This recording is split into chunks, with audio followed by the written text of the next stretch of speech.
সামনে ঈদ আসছে, আর ঈদ মানে সালমান খানের ছবি। যথারীতি এই ঈদেও আসার কথা ছিল ভাইজানের ব্যাটেল অফ গালওয়ান নিয়ে, মাতৃভূমি নিয়ে। নামটা চেঞ্জ হয়ে গেছে। হঠাৎই ছন্দপতন। সালমান খানকে একটা পার্টিতে বেশ ক্লিন সেভ লুকে দেখা যায়। পাপারাজিতরাও চিৎকার করতে থাকে, ভাইজান সিনেমা কোথায়? সালমান খান চুপ। ব্যাটেল অফ গালওয়ান মাতৃভূমি এমন একটা মুভি যেখানে শুরুর দিনগুলোতে মেকার্সরা এমন হাইপ ক্রিয়েট করতে শুরু করে।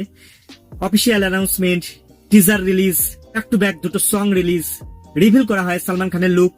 কিন্তু পিকচার যখন রিলিজের সময় এসছে তখন সবাই এমন ভাবে গায়েব হয়ে গেছে, পড়ে আছে শুধুমাত্র সালমান খান।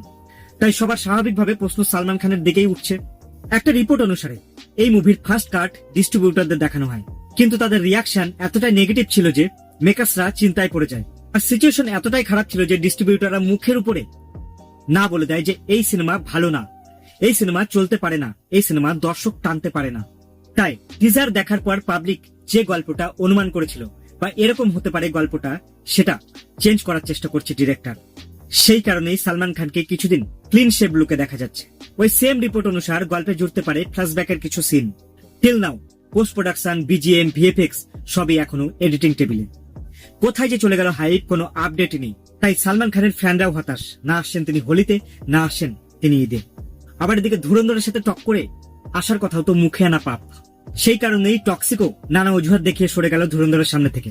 অ্যাকচুয়ালি সবাই তাদের সিনেমাটাই ভালো করতে চায়, সবাই তাদের সিনেমাটাকে বেস্ট দেখাতে চায়। এর জন্য এখনকার মুভি মেকার্সরা মুভি বানানোর পর নিজেরা দেখছে কোনটা ভালো লাগছে, কোনটা খারাপ লাগছে। একটা র রিভিউ তারা কালেক্ট করছে নিজেদের মধ্যে থেকে।